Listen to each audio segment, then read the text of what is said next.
What is going on? And where's Andy? And what is going on? Failure!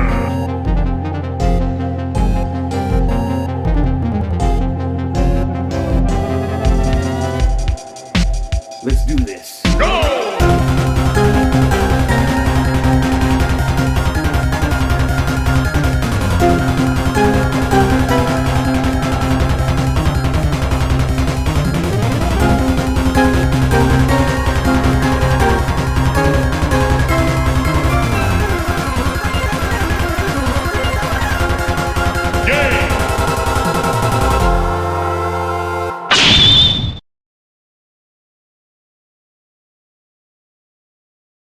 Welcome to a very special episode of The Defeationist, when we will play RE7, aka Resident Evil 7 Biohazard. In case any of you didn't know, Resident Evil 7 in Japan is called Biohazard Resident Evil, which actually kind of makes a little bit more sense than the American version, but I guess here we go. Oh, and I love you. Oh, good news. I'm gonna be coming home soon. Yay!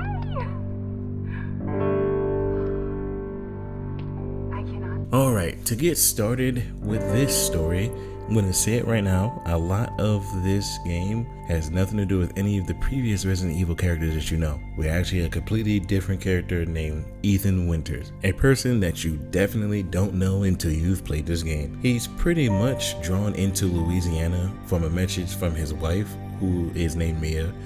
You will remember that because she's going to be in 2 different reviews when I speak of it, who's been missing for exactly 3 years. Ethan is the only person I know that would exactly go after his wife for missing for 3 years, which is completely weird to me. He comes across a abandoned guest house and then he finds Mia imprisoned in the basement. She is not happy to see him, saying that she did not contact him at all. During the escape, Mia suddenly goes berserk and attacks Ethan, forcing him to seemingly kill her. After receiving a call from a girl named Zoe, who is trying to assist him, Ethan is attacked again by a revived Mia. Dun dun dun! Who cuts off his hand and manages to subdue her, but he is then in turn subdued by Jack Baker, aka Big Daddy Patriarch Jack Baker. I said it slow on purpose, in case you didn't know. He then drags Ethan and Mia to the main house where Zoe staples Ethan's hand back on. He is held captive by Jack and his wife Marguerite, their son Lucas, and an elderly wheelchair-using woman. Although Ethan escapes his captor, he is repeatedly confronted by Jack and family, who demonstrates the ability to regenerate from fatal wounds and even dismember it. You know I'm gonna say it. I always say this after the story. Have fun.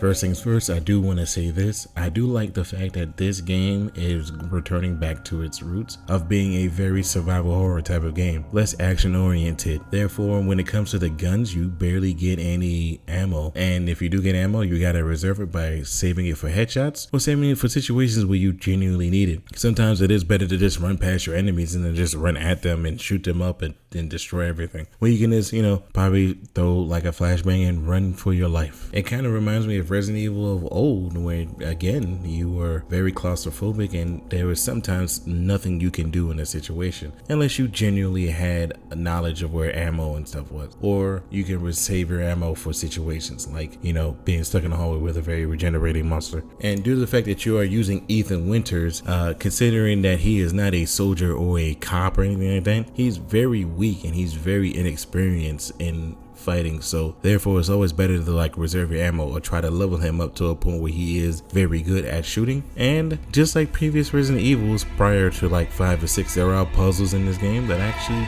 cause a bit of a challenge, and it does emphasize exploration of this very big / small plantation / house. Yes, I'm saying all that to say that I don't know what this place fully is, but it looks like a very big farmhouse. I don't know whether this is really big or really small due to people like Lucas, who has made some of of places like puzzles, it actually does have a sense of dread when you're walking in the hallway. You hear a noise, turn around, see nothing, and then turn back around and see probably like Jack or somebody chasing you around the house. But it actually is very fun. The graphics in this game also look very fantastic and realistic. The RE engine is once again one of the greatest engines that has ever come out. I don't care what anybody says, the RE engine does make a lot of games look really good, really action paced, and actually have a unique art style. That being said, I can't say anything about the music too much because I barely remember it.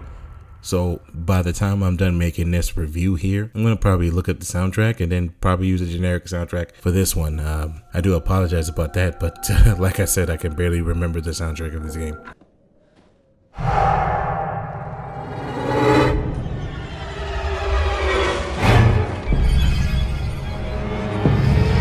So once again, to reiterate, you control a completely new protagonist named Ethan Winters as he explores the Baker's family's abandoned estate in Louisiana. Not gonna try to pronounce the name, or nor do I remember the name, nor do I feel like looking up the name of the place that they are in. He essentially is trying to save his wife Mia, who once again was abandoned 3 years ago. So to get onto the controls, because it's a first person game, wherever you rotate the camera is exactly where Ethan is looking. You can always tell what's going on with Ethan by looking at his hand because he has a watch that has your health on it. That also is very helpful just so you won't have to break immersion just to check a whole nother inventory section. Speaking of which, this game also has an inventory section in which Ethan does have a limited amount of inventory that he's able to walk around with. Ethan can move pretty much in any direction and alternate between walking and sprinting to cover more ground. He's also able to interact with his surroundings to find helpful items such as opening drawers and opening cabinets and stuff like that to find things such as weapons, ammunition, and healing items. New commands including guarding and allowing Ethan to block attacks to reduce damage, and crouching, which lets him fit through confined spaces, or use stealth to kind of invade people. He does confront various members of the Baker family, in which all of them are very deadly to you, and various creatures called molded, which I hate those with a passion. They will attack to kill him on sight, and while Ethan is very okay,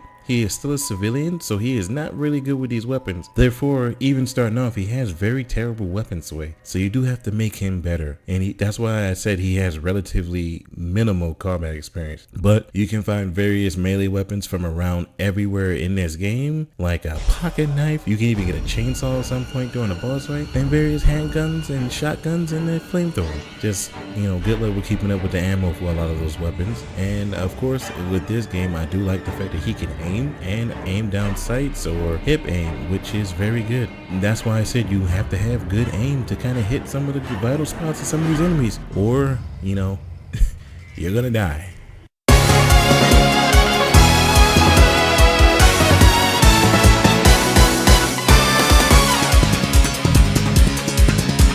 Considering that this was made with a very new engine called the RE engine, I genuinely think that they did a great job when it comes to not only the graphics, but the gameplay and reverting it back to what it was supposed to be before RE6, and of course to an extent RE4 and 5 kind of took the series from, horror to action, and then this game put it right back at horror, which is actually a really great thing for the Resident Evil franchise, considering that we had Resident Evil 6 that was the previous newest one that actually evolved the timeline. Considering that right after this Resident Evil 8 comes out, and to be quite honest, Resident Evil 8 is not as scary as this one because Ethan has been more trained in that one, but in this one it seems like he's just a fish out of water, like an everyday guy that kind of has to go through some nonsense and he doesn't even know like what's happening anymore. So by the time he gets to the end of the game, he's like, oh my god. And I kind of like that. It kind of makes it relatable in some type of way. Like, what would you do in the same situation type of stuff. And I can honestly say, I don't know if I'm going to be as strong as Ethan. Like, if my wife goes missing for 3 years, I'm pretty much not, I'm not going to go look for her. Even if she sends a message like, hey, help. I'm going to be like, what the fuck? This is straight to the police with that. Other than that, I do want to thank you guys, and let's move on to the ratings, recaps, and the final review score of this game.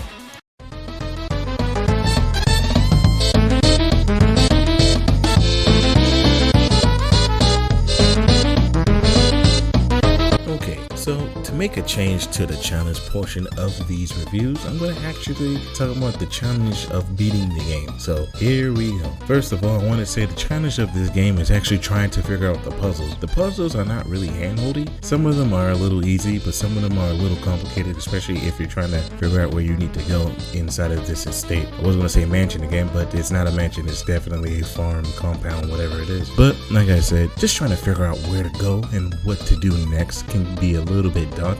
Some of the enemies in the game, like the molded, especially the molded that revive in front of your face, genuinely are a little complicated to kill. And half the molded that you do fight are genuinely not worth your bullets. So therefore, trying to find a way to get past a lot of the enemies in this game without killing yourself or getting hurt really badly is also a challenge. And of course, fighting some of the bosses in this game without wasting too much ammo is also somewhat of a challenge. I genuinely suggest, and this is for anybody that's playing this game, you not only conserve your ammo for boss fights mainly, but you genuinely try to save at least one grenade, and if you get the magnum, save the magnum only for boss fights. It will help you in the long run, especially when it comes to the last boss. Trust me and believe that. Other than that, this game was not too hard to defeat, but I did have some issues with kind of trying to beat the game. That being said, I do suggest you go ahead and jump the hurdle for it.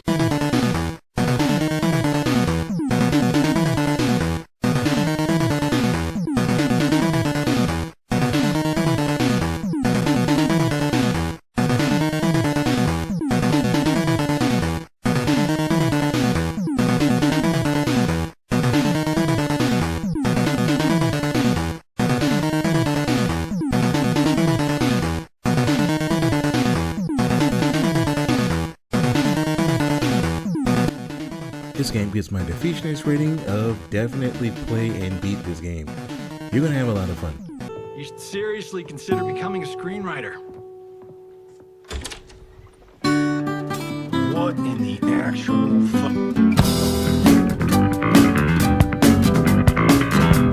I wanted to thank you guys for watching and enjoying this video. If you do, go ahead and give me a like and subscribe just in case you enjoyed the video. Hopefully you did. I'm not gonna say you didn't, but I'm not gonna tell you what to do. I'm just gonna say hit the like, subscribe button, and of course I got the link tree in the description, obviously.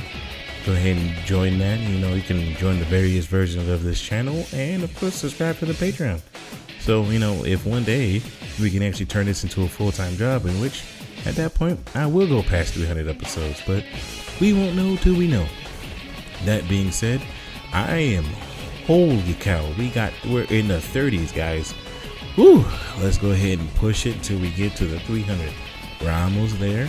And again, I wanted to thank all of you for helping me get here. And I wanted to make this episode, of course, for Christmas. So I hope you guys have fun. And of course, I got something special for you guys.